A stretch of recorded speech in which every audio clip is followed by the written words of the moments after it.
SSC GD का 4 फरवरी का exam starting हुआ है और इसमें हम आपका लेवल भी बताएंगे। और मैं वीडियो लेट इसलिए लाता हूँ, जब तक हमें ऑथेंटिक नहीं मिलती है तब तक मैं वीडियो अपलोड नहीं करता हूँ।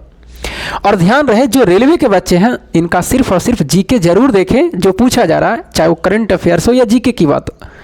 क्योंकि हमने देखा है कि कल सेकंड शिफ्ट या थर्ड शिफ्ट में जो पिछली बार अभी 2-3 महीना पहले रेलवे का एएलपी और टेक्नीशियन का एग्ज़ाम हुआ, उसका प्रश्न इसमें करंट अफेयर्स रिपीट हुए। तो यहाँ से अगर जो भी प्रश्न आपसे पूछे गए हैं एसएससी जीडी में, हो सकता है आने वाले दिनों में जो रेलवे का एग्जाम है वहाँ पर आपको देखने के लिए मिलेगा और किस तरह का लेवल रहेगा उसका भी आपको पता जरूर चलेंगे। आइए अब हम बात करते हैं 4 फरवरी के सेकंड शिफ्ट और 4 फरवरी के थर्ड शिफ्ट में। हम सिर्फ और जीके देखेंगे, बाकी मैथ, रीजनिंग और हिंदी का लेवल जो पिछली बार प्रीवियस ईयर 2024 में एग्जाम हुआ वही लेवल रह रहे हैं। मतलब 17 मैथ, 17 रीजनिंग और आपको 17 हिंदी तक इतना आप कर सकते हैं। आइए हम चर्चा करते हैं अब इस पर। अगर हम बात करें तो देखिएगा एक प्रश्न हम लिख रहे हैं 4 आपका इसमें थर्ड शिफ्ट में लिख रहे हैं कि थर्ड शिफ्ट में देखिएगा 1968 में एक पद्म अवार्ड मिला था, पद्मश्री पुरस्कार मिला गया था, जो वो आपका 2024 में भी इनको मिला है और इस तरह से रेलवे में पूछा गया एएलपी में। और वो कौन था? वैजंती माला करके था। तो ये सवाल देखिए आपसे थर्ड शिफ्ट में बना है। किस में बना है? थर्ड शिफ्ट में। आइए पहले थर्ड शिफ्ट को देख लेते हैं, उसके बाद में सेकंड शिफ्ट को दे लेंगे। तो देखिए ये सवाल आपको क्या है, रिपीट हुए हैं। एएलपी में भी हुआ है, टेक्नीशियन में भी हुआ है और इसके बाद में एसएससी जीडी में भी हो रहा है। इसलिए मैं कह रहा हूँ कि जो रेलवे के हैं वो जरूर देखें इसके प्रश्न को। अब देखिएगा यहाँ पर अगर हम बात करें तो यहाँ पर पूछा है म्यांमार की बताइए भाषा क्या था। तो म्यांमार की जो अधिकारी भाषा वो कौन सा है? बर्मी है। ये सवाल आपसे पूछा गया। उसके बाद में आपसे पूछा गया आर वेंकट क्या है? आर वेंकट जो है इसका संबंध किससे है? तो आर वेंकट राव का जो संबंध है एक भारतीय प्रशासक है, भारतीय प्रशासक राजनेता है। भारतीय प्रशासक क्या? राजनेता है। ये ऑप्शन में आपको होंगे।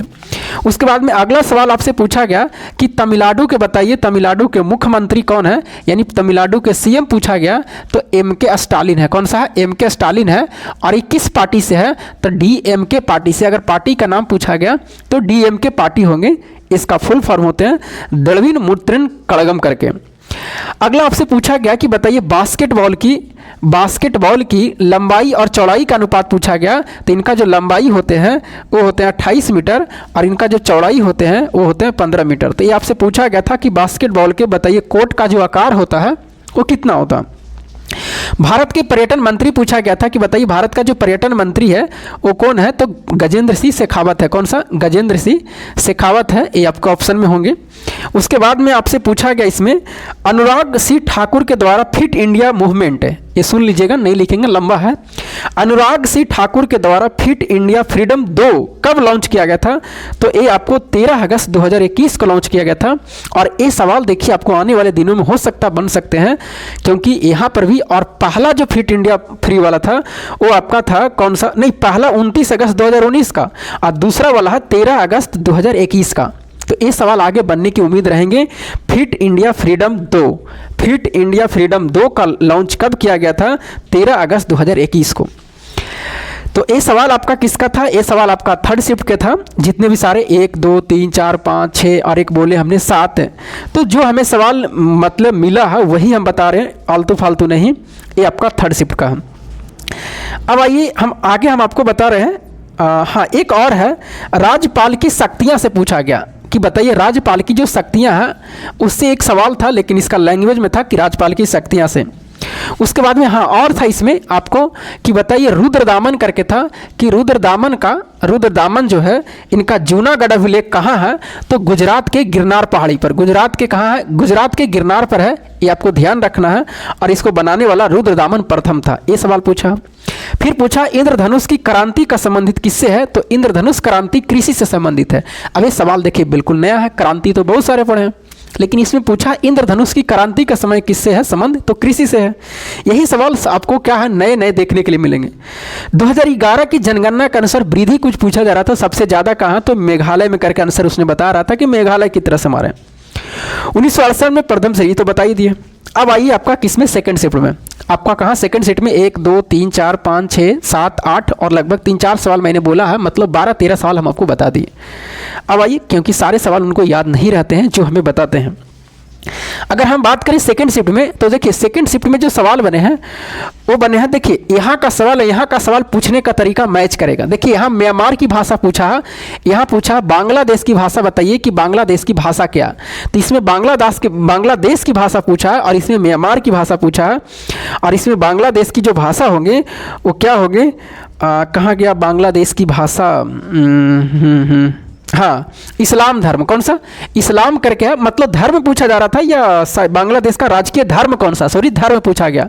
यहाँ भाषा पूछा, यहाँ धर्म पूछा, तो इस्लाम धर्म था कहाँ, बांग्लादेश में। उसमें बाद में कलिंग नृत्य पूछा कि बताइए कलिंग नृत्य कहाँ के है, तो उड़ीसा के है कलिंग नृत्य। ये सवाल आपसे था, कहाँ था ये, सेकंड शिफ्ट में। उसके बाद में फिर पूछा है कि बताइए 2023 और 2024 में जो आपका सतत विकास लक्ष्य है, सतत विकास जो लक्ष्य है वो आपका यानी SDG है, वो आपका सबसे तेजी से विकास करने वाला राज्य कौन सा है, तो आपका यूपी है। कौन सा, उत्तर प्रदेश है। और ये सवाल देखिए नए हैं, तो ये सवाल आने वाले दिनों में बन सकते हैं। यानी सबसे ज़्यादा विकास करने वाले SD से कौन सा है, यूपी है, उत्तर प्रदेश है। हाँ देखिए एक सवाल बहुत इंपॉर्टेंट है कि आपको पूछा गया कि पारुल परमार बताइए किस खेल से संबंधित है। पारुल परमार, ये नए प्रश्न मतलब कि दिखाई दे रहे हैं, और ये सवाल आगे आने वाले दिनों में पूछा जा सकता है। ये भारतीय पैरा बैडमिंटन है, भारतीय पैरा बैडमिंटन है। तो इस सवाल को आपको ध्यान रखना, हो सकता है आगे पूछा जाएगा कि बताइए पारुल परमार जो है वो किस खेल से संबंधित है, भारतीय पैरा बैडमिंटन है। आगे पूछा गया देखिए प्रथम पंचवर्षीय योजना में, पंचवर्षीय योजना से सवाल दोनों शिफ्ट में, तीनों में पूछा गया। यहाँ भी पूछा गया था, यहाँ भी है, फर्स्ट शिफ्ट में भी। प्रथम पंचवर्षीय योजना जो है वो किससे संबंधित है, तो कृषि से है। बाकी 1951 से 56 आप जानते हैं इसका, और हर डोमर मॉडल पर इसका आधारित है। उसके बाद में 1947 में जब आज़ाद हुआ था तो ब्रिटेन के प्रधानमंत्री कौन थे, तो लेबर पार्टी से थे, और क्लीमेंट एटली थे। ये सवाल पूछा गया। बांग्लादेश का राजकीय धर्म कौन, इस्लाम धर्म बता दिए। हाँ उसके बाद में शोभना नारायण किस शास्त्र से है, देखिए शोभना नारायण, ये भी सवाल अच्छे हैं कि बताइए शोभना नारायण जो है वो किस से है, तो शोभना नारायण जो है वो आपको किस शोभना नारायण किस शास्त्रीय से है, तो एक कथक से है। कहाँ से, कथक से। तो इस चीज़ को ध्यान रखना है, ये सवाल आगे भी आपसे बन सकते हैं शोभना नारायण वाले। शोभना नारायण किससे, कथक से। अनुसूचित जाति और अनुसूचित जनजाति विधेयक 2024 कौन सा राज्य संबंधित है, तो ये उड़ीसा राज्य से संबंधित है। 2024 में इनका विधेयक कुछ पारित किया गया था। जून 2024 में केरल के वायनाड लोकसभा सीट से किसने इस्तीफा दे दिया, तो राहुल गांधी ने दिया है। एक उनका 2 जगह सीट था, एक यूपी से था और एक आपका केरल से वायनाड से था। तो यूपी के रायबरेली के बरकरार अभी रखे हैं, बाकी वहां से केरल के जो वायनाड है वहां से इस्तीफा दे दिए। तो ये सवाल आपसे बन सकता है आने वाले दिनों में। जादू मंत्र जादू टोना किस ऋग्वेद में है, तो किस वेद में है, तो अथर्ववेद में है। जीवन जीने का अधिकार अनुच्छेद 31 में। तो इस तरह से सवाल थे। नीलगिरी कितने भारत के राज्य में फैला हुआ ये पूछ रहा, तो ये आपको 3 राज्य में, तमिलनाडु में भी है, केरल में भी है, कर्नाटक में भी है। लेकिन अगर कहेगा कहाँ सिर्फ है, तो तमिलनाडु और केरल में है। अगर कहाँ पूछेगा तब, लेकिन पूछेगा फैला हुआ तो 3 राज्य में, तमिलनाडु, केरल और कर्नाटक। तो ये थे आपका सेकंड शिफ्ट थर्ड शिफ्ट के महीने सारे प्रश्न आपको जो भी बन रहे थे वो हम आपको बताए हैं। और रेलवे के इसका सवाल जरूर देखिए, क्योंकि जीके का प्रश्न यहाँ बहुत ही अच्छे पूछे जा रहे हैं। क्योंकि हो सकता है आने वाले दिनों में आपको अगर एक आध प्रश्न भी मिल जाए, 2 प्रश्न, तो वो आपके मतलब कि सहयोग करेंगे आपको आगे ले जाने में। बाकी लेवल पता चलेगा कि लेवल जो करंट अफेयर्स का वो कहाँ से पूछा जा रहा है। तो चलिए फिर मिलेंगे हम आपको अगले वीडियो में, तब तक के लिए जय हिंद।